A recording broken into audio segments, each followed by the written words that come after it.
Hello everyone, I am Garima Singh. Welcome back to my channel. In this video, we'll be starting with our very first chapter of history, which is all about how, when and where.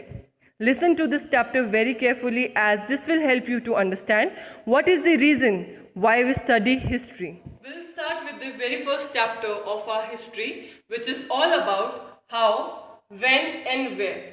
Let's first understand the meaning of the chapter's name. The chapter name says how. In history, we understand the three basic questions regarding how the event or the things happened, when, in which year, at what time the event took place, and where means the place. Okay, so in this chapter, we'll understand why it is important to know this how, when and where in history. Okay, now number one thing here we'll discuss about how. How important are the dates? As you all know, history is all about the remembering the dates. Okay, so let's understand why are these dates so important in the subject which we call our history. Okay, now as you all know, history is what? It is the change what is happening over time. Okay, the change happening over time is leading to the making of this history. Okay, things which were the same in the past are or may not be the same at present, and the things which are same at present may not be the same or may not be the same in the future. Therefore, this changing of events happening over time will lead to the concept of the history.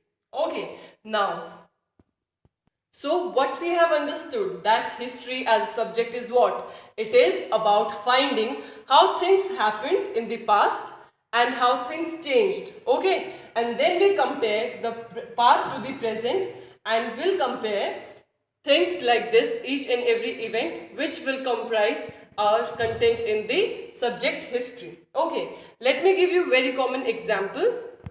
Let's take a very common example here, which is a newspaper. Newspaper comes to each and every home. Okay, and everybody loves to read newspaper early in the morning. Why? Because we want to know what's happening around. Okay, now when we talk about the newspaper in terms of history, okay, so in history we'll be reading who introduced the concept of newspaper, when was the first newspaper printed, who bought this concept, how the concept of newspaper got popularized with the population. Okay, and how with which time this newspaper concept became popular. Okay, and when the people or the mass started reading this newspaper, this will comprise everything leading to the content in history. I hope the point is clear why we study history. So from the above example, what did we get to know? That history is all about how, when or where it all started and then comparing it with the present time. Okay, now therefore dates come into the scene and dates become important. Why? In order to associate the things and the events that happened. Okay, so while talking about the date or the year thing here, you need to keep in mind that it is not possible to mention each and every activity of the past. Therefore, we take into account the big events or the battles that happened in the past. Okay, so only the big events which had led to the influence on the society are taken into context. Okay, so we'll talk about the big events, the big battles, about the rulers, what were the policies, how was the society.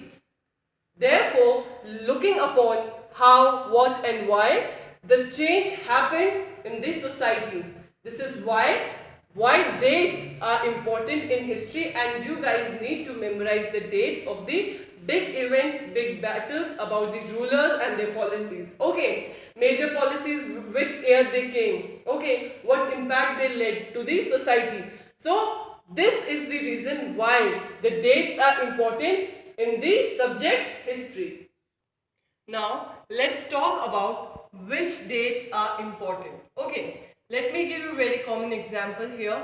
When we start studying about the event of our independence, okay, how did India got independence? Okay, the history starts or begins with the first Governor General of India was the Warren Hastings, and the last Viceroy. You can see the terms have also changed, and by the time when we got independence, okay, like around 1947, the term the Governor General was also replaced by the term the last Viceroy. Okay, so it ended, the story will end saying the last Viceroy of India was the Lord Mountbatten. So you can now understand in history what are the events taking place over time, and these are not only the two officials of the British who are important in when we study the modern history or the independence history of India, but there are many more governor generals in between. Okay, so it become important to associate the first and the last thing, and in between we link up the dates with the events and those events to the personalities. Like when you talk about a particular personality, we'll talk about what were the policies they made, what were the activities being carried out by them, were they pro-Indian or anti-Indians, or what were the achievements they had made. Okay, now focusing on this event, we need to shape the story, and therefore we need a format, and which is leading to the importance of the dates in history. Okay, suppose I am here to tell you a story. I'll start. Once upon a time there was a boy. Okay, therefore in order to format a story I need a certain format. Therefore I have started once upon a time. Okay, similarly in history, when we are studying history, we need the particular year, particular dates, so that the one who is reading the chapter or the history content can associate the things with the time period. Okay, if I start saying you that this happened during the independence India, and I don't mention you the date and the time period and who were the people who were participating, what were the personalities, what were the policies made which has led to the struggle, and after that we achieved the independence of our nation.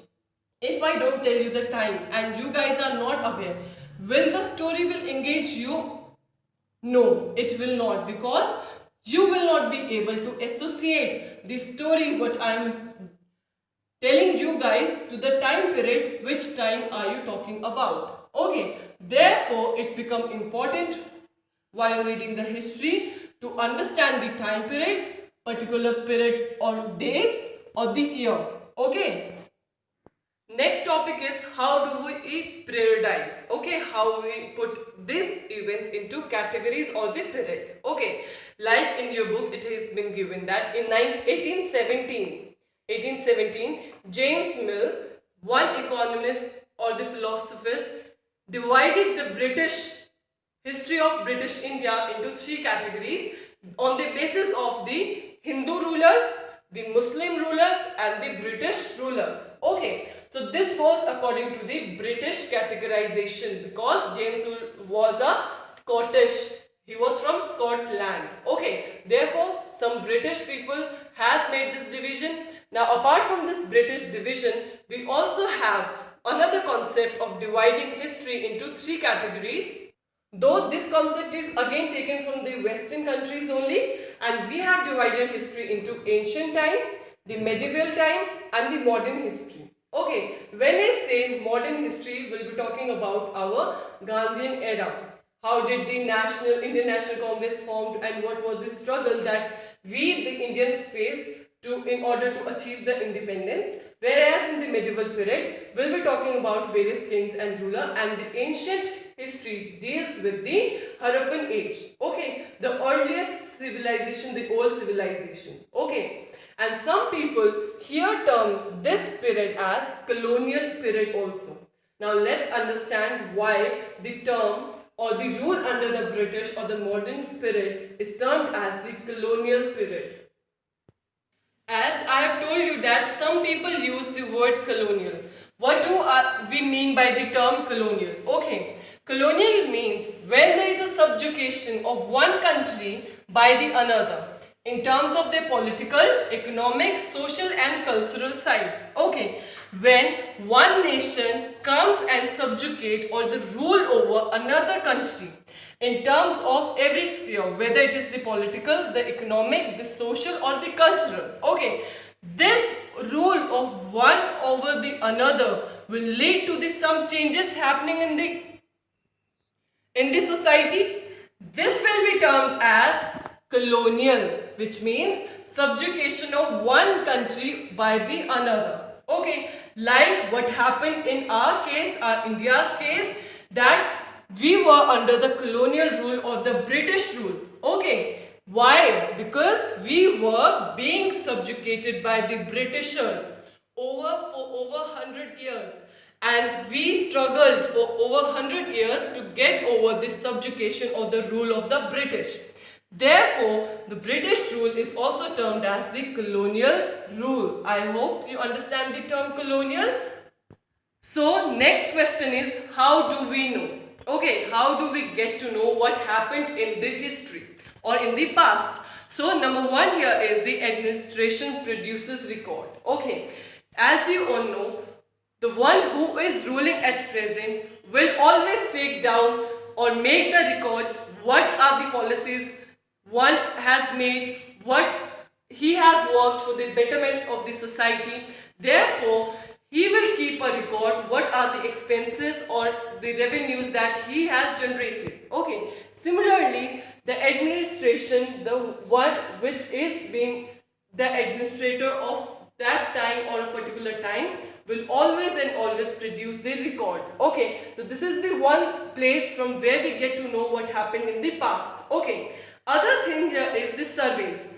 The public survey that happened during that time, we have the official record. Okay, so these are the surveys which again tell us about the past, what all things have happened. And apart from official records, there are some things which we call as the local people publishing several articles or writing the autobiographies or the media publish the newspapers. These are something which are apart from this official record which the administration has produced. These are the various things which will help us to know what all has happened in the past. Okay. So talking about apart from the official record, why we need to consider this part is because the official record or the administration which the administration produces, which these records will not be reliable to understand all the events happened in the past. Why? Because the official record only talk about their particular interest, okay, or their particular wish, what they want to do, and this will not help us understand what people wanted. Okay, therefore the official record will be the one-sided story. Therefore, it is important to understand and learn from the other non-official records which are from the local people's writing, the newspapers, the autobiographies, etc. So this is it. Why we study history, how we study history, why it is important for us to remember dates in history, and what are the sources from where we get to know what all happened in the history. Okay, now here are some facts which you guys need to memorize. Do not run after the concept, just memorize these dates and the important names and the year. Okay, because in the coming chapter, we'll be studying about each and everything. Okay, so do not get confused what are these terms, where we didn't understand these terms. Have patience, and for now you just need to memorize only these names. Okay, now number one fact here given is the first map produced by James Rennell in 1782. The question can come, who was the first man to produce the map? And mention the year. So the answer here is James Rennell in 1782. Okay, the next question here is, or the important fact here is, first Governor General of India. Have patience, we'll be studying about all the modern history part, how did we gain independence, and we'll study about all this governor generals, the viceroy in our coming chapter. So by now you need to just memorize who was the first governor general of India. The Warren Hastings. And when was this term? The first governor general was introduced in India. It was the year 1773. Okay. Next year is the first botanical garden and the natural history museum was set up by Britishers in which year? In 1770s. And the last year is the rebels of representation. This is a very important incident when various sepoy mutinies came together and stand against the Britishers. That we'll be studying in our coming chapters, but by now you just to memorize the rebel representation for the first time against the Britishers happened in 1857. Okay? Okay guys, it's time to tone your brain and we are done with the very first chapter. Number one question for you guys here is, why dates are important in history? You need to give in your own words. Okay? Second question here is the last viceroy of India. You need to name the last viceroy of India. And the third question here is defining your own terms. What do you understand by the term colonial? Okay? And the last question for the day is why non-official records are important. Okay, as I've explained to you in this video only, why the non-official records are important, you need to mention in the comment section in your own words. These are the 4 questions. Guys, make sure you answer all the 4 questions in the comment section and also make sure you leave your name. That's it for today's video. We are now done with the very first chapter, chapter number 1 of history, how, when and where. That's it guys. Do not forget to like, share and subscribe to my channel. In my next video, we'll be continuing with the chapter number 2 of history. So